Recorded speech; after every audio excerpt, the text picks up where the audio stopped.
Greetings, royal family. All right, it's wedding time. This seemed like it was like a wedding special, right? Love and Hip Hop, New York, season 10, episode 7. Happily Mena After. I love these titles. They're just so corny, but they're funny. All right, so if you are new to the channel, thank you for clicking on my video. Welcome to the royal family. If you are a returning royal family member, you know how this thing goes. All right, so Safaree, right? Last week, Erica and Safaree, they were fighting about the bachelor / bachelorette party. Rich was there, so Erica got her panties in a bunch. All right, so now we're picking up where we left off. Safaree, he left. He didn't go home.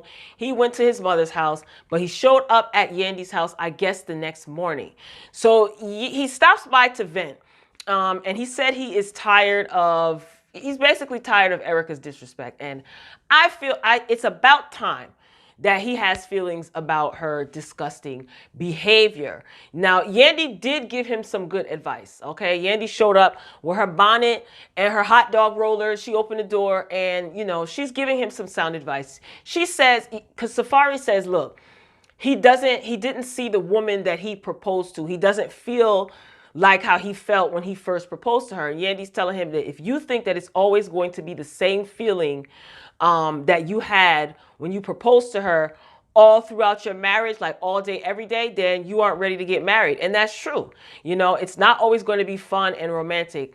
But Erica's disrespect is out of control. It is out of this world. And she really talks to him like he's crazy, and especially in front of other people. You know what I mean? No bueno.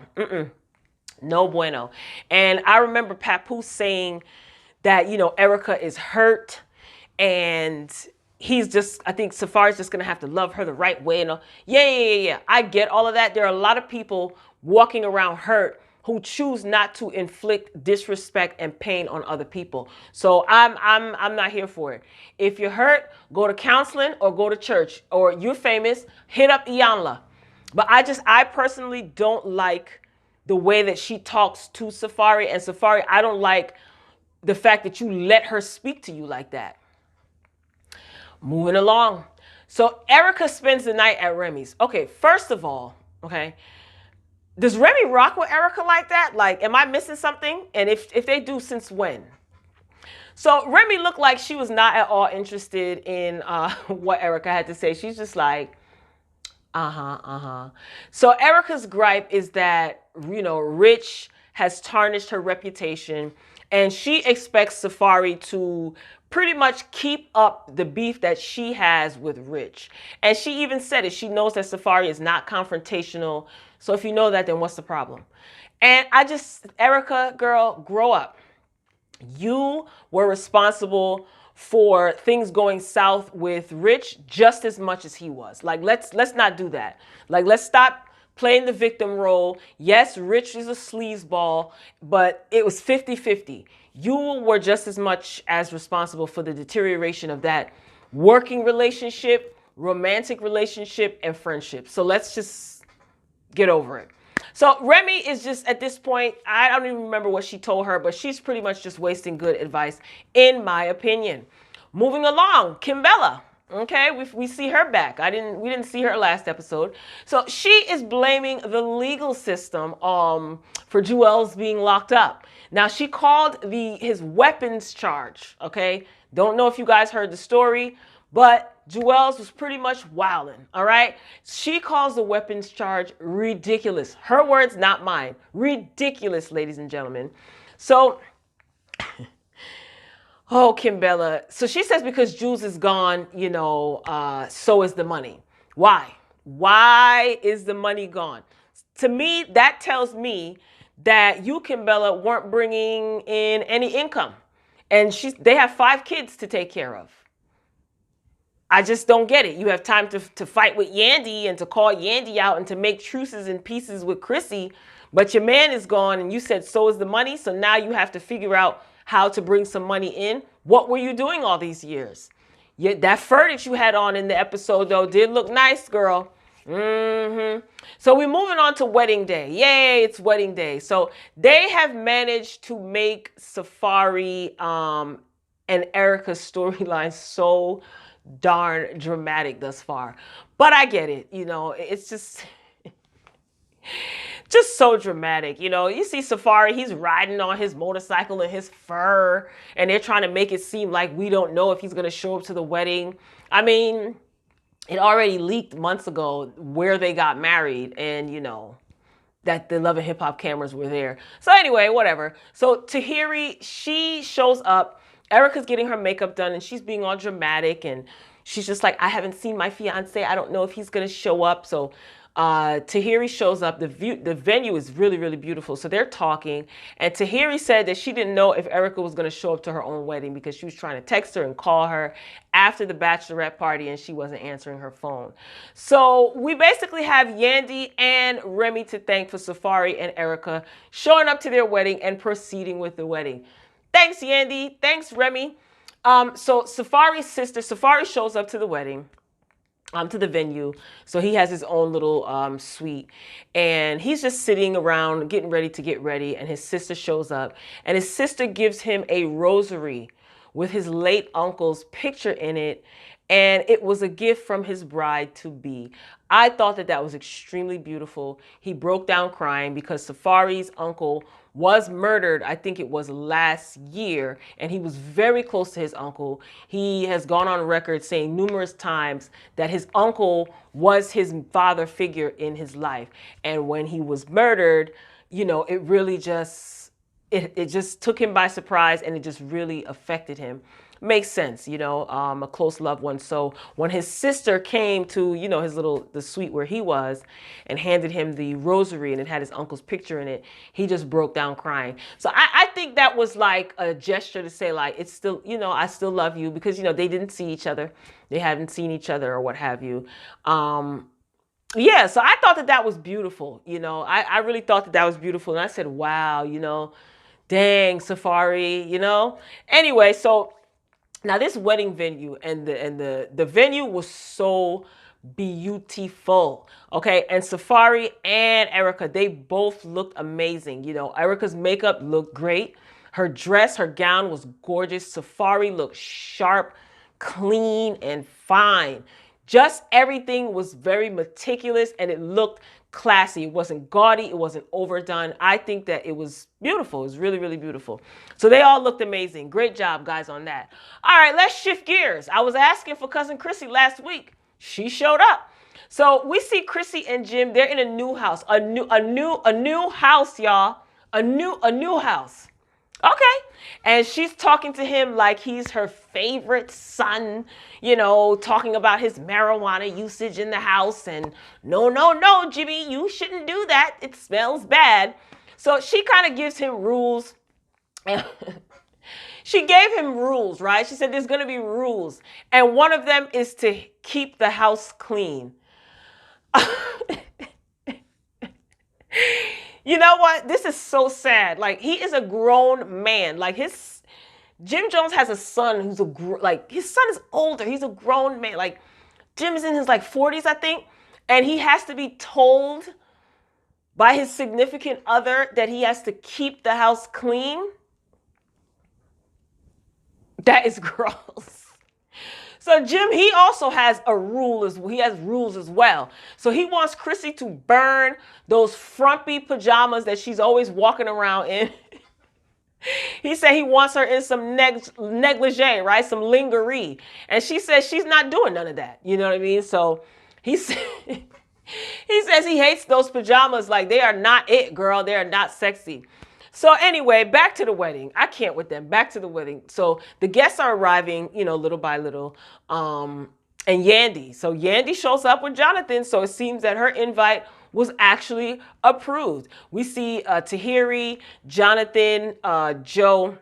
No, Tahiry and Jonathan, they're bickering back and forth. And Joe tells Jonathan, basically, in a nutshell, that he needs to mind his business. And this is in reference to Jonathan going back and telling Sin that Erica's playing matchmaker between Joe and Tahiry, blah, blah, blah. Now, they were arguing, going back and forth, like in the lobby area of this beautiful castle or the entryway. And the only thing that held my attention in the scene was how sharp Jonathan looked. Loved his jacket. Joe, his jacket, his little jacket, leather, whatever that was with his hat, He looked sharp. Tahiry's dress was nice, and Yandy looked nice as well. That's the only thing that held my attention in this scene. I didn't even realize what else they said beyond Joe telling Jonathan to mind his business. So we see Carly Red and Sierra from Love and Hip Hop Atlanta, and they were not on the guest list, honey. So entry was denied. So they were pretty much stopped from entering the. What is going on? This is a circus. They were stopped from entering the wedding. So they pretty much sat by the bar and they had drinks. And I think that they crashed the wedding for camera time. What a mess. I was like, what? First of all, they don't even look like they were dressed to come to a wedding. I mean, I guess you can kind of wear anything to a wedding, but there's levels to this thing, okay? But I don't know. They probably crashed. They looked so stupid because Carly Red was like, no, it's okay. It's okay. It's okay. So they sat by the bar area and they just had, drinks. A mess, a hot mess. So we are in the venue. We are actually in the wedding ceremony now. And Safaree and Erica, they're exchanging their vows. Ugly cries and all. It was beautiful. Now, I really hope these two kids know what the heck they're doing. Because all of that money, all of those people, the atmosphere was so beautiful. I think that he does love her, and I think that she loves him. I do think that he is in love with her. He really does love her. I just hope they know what the heck they're doing. Anyway, so we go back to Kimbella. We see Kimbella, Juju, and Chrissy. They meet up, okay? And like I said, the furs were in the building, okay? Juju had a fur. Kimbella had a fur. Everybody had a fur. So Kimbella, she's got to make ends meet, okay? So she wants Jim Jones and Juelz to collaborate because Juelz has a lot of unreleased music. So she's talking to Chrissy and she's telling Chrissy, look, Juelz and Jimmy, they're brothers. And Jim did say earlier on in the episode that he loves Juelz. That's like his brother. He rides hard for him. And even though sometimes they may not have gotten along, he'll always have love for him. He'll always look out for him. So that's good to see that they're still on good terms, or they speak highly of each other. So Kimbella's like, look, Chrissy, you need to get Jimmy to jump on these songs so that I can release this music because I got bills to pay. All right. So Chrissy's just like, yeah, Jimmy would love to do that. And then we see Chrissy hand Kimbella some money in an envelope and says that it is from Jim for Juelz. And I said, oh my God, that's so nice. But then I was like, Chrissy, I hope that is not those people's money from your investment group, girl, that you giving to Kimbella. I don't know if the investment group people are going to be like, fond or excited to see you handing over envelopes of money. Anyway, meanwhile, over at the castle, the wedding special, Sierra and Carly Red, so they don't get into the wedding, but they were let into the reception. So Erica is talking to them outside in the lobby area, and she's like, did you RSVP? And one of them said, yes, I did RSVP or what have you. So they're telling her congratulations. So it seemed like all who were in attendance really had a good time at the reception. And, this episode was a good one. The wedding was just beautiful, When they saw each other for the first time when they were outside, Safaree did give Erica a bracelet with her, I think it had her father's name engraved in it because Mena's father did pass away. So just really couple of emotional exchanges. I mean, I didn't shed a tear. I'm still emotional about Power and, when Tommy pulled off that car cover off that Mustang. I don't even want to go there. So next week, we are going to go back to the manufactured beefs of Love and Hip Hop. I guess we eventually will find out what Jocelyn's issue is. Not Jocelyn. What am I talking about?